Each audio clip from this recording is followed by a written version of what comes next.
2020 Tantra, Crown Tantra, info in the description. The nature of the universe. The blackness that all the stars sit in, space itself, what they call dark matter, that is consciousness. Consciousness crystallizes when it concentrates or focuses. For infinity to experience itself, it has to reduce itself into form or into finiteness. Form is boundary. Boundary is crystallization. The illusion or perception of separation is created through this process of reduction, crystallization, descending from oneness or infinity into finitude or finiteness. The process of returning to oneness is reverse reduction. This is through the reduction of the concept of identity and reduction of attachment. The descending reduction process, which is actually the ascending or ascension process, is a reduction of ability. It's a reduction of energy. Energy is responsibility. When you're more finite in your energy, you're going to be more finite in your awareness or your perception of your identity. When you are present, you're aligned with that infinite energy. That's during enjoyment. That's why time flies. So ascension is ascending from the darkness from which you came into the light. Rescension is returning. Light is projected darkness. Light is stillness and motion. Light is finite infinity. Energy doesn't die. E equals mc squared. So that means energy equals matter. Energy doesn't die. Light is darkness in motion, or projected darkness, because again, the sun is black or ultraviolet. So the vehicle that infinity uses to exercise is the light, or the reflection of consciousness. The infinite exercises by returning to itself. So for darkness to return to itself, it uses the light.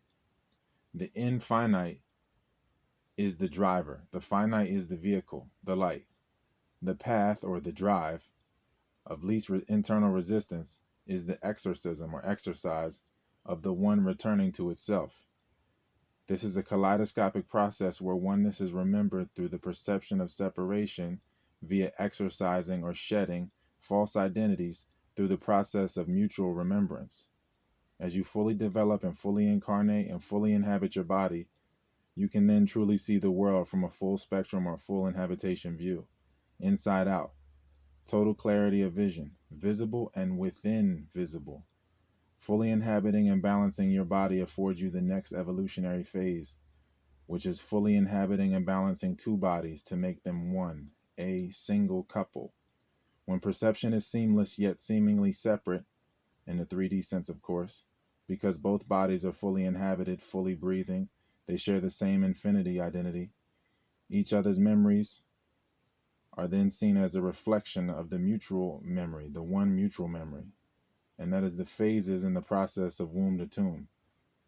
All memories are conjoined through their difference in perception. This memory affinity allows full spectrum awareness and presence, thus full spectrum creation, a creationship. Conscious birth, reincarnation of ancestors, dual evolution, and copulation, or copying. Again, that's why a lot of people say cops are parasites or policy offers are parasites.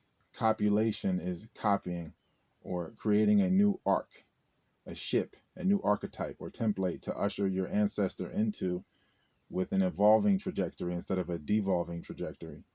So you don't need to invent things. You've already invented better people. Needing less is being more. Since the children are ancestors and the ancestors are children, through that trajectory, you reincarnate in an evolving trajectory, and you continually pass the torch that way. The process of devolving is always interfacing with the evolutionary process. Needing more is being less. Inner unification results in external unification and inner and outer evolution. One light cell merges with the one shadow cell, and that's the total merger of being from within, from the minute to the major. So the male and the female, the 0 and the 1, which gives you the power symbol, on any phone or remote or whatever, you get the circle with the line in it. That's binary code. The male and the female merger, the light and shadow cell merge. And then on a more grand scheme, it'll be left and right brain. So then you have the corpus callosum bridge being crossed, and that's the unification via the Christ oil. And this is the paradox. Reduction is production, negation is creation. So reducing infinity produces multiplicity, because infinity is oneness. So it has to reduce itself to have forms, to have multiplicity. So negation is creation. Reducing or negating attributes, energy, ability, identity, reducing it is paradoxical, because the more that you add to identity, then the less that you are. The more you think you are, the less you are. The more that you are, the less you think. So inner fragmentation or separation results in againstness and strife inside out, lying inside out. Internal separation makes lying possible. That's a identification with with a lower identification, or a lower rung on the tree of life, a lower part of your attribute. Identifying with a thought or a visual. You're not the one thinking, you're observing the thought. So when you identify with lower IDs, then you can create separation between you and your own emotions. So that creates this relying process. Relying on external means creates atrophy. You create a wall between you and your emotions, and then you no longer you don't even communicate with your own emotions properly. So you rely. That's relying through your external things, whether it be substance abuse or relying on other people for emotional balance or whatever. But relying on external means creates atrophy. People take pride in their degradation. Atrophy. People take pride in their creation of a need and their fulfillment of that unnecessary need. This is exvention rather than an invention. Telephone or telepathy, travel or teleport, classism or oneness. When the body declines, cleverness steps up. When a country falls into peril, patriotism is born. It's a perfect kaleidoscope. One source of power, you can align with it or against it. You can gracefully return or return in pieces. 2020 Tantra, Crown Tantra, info in the description.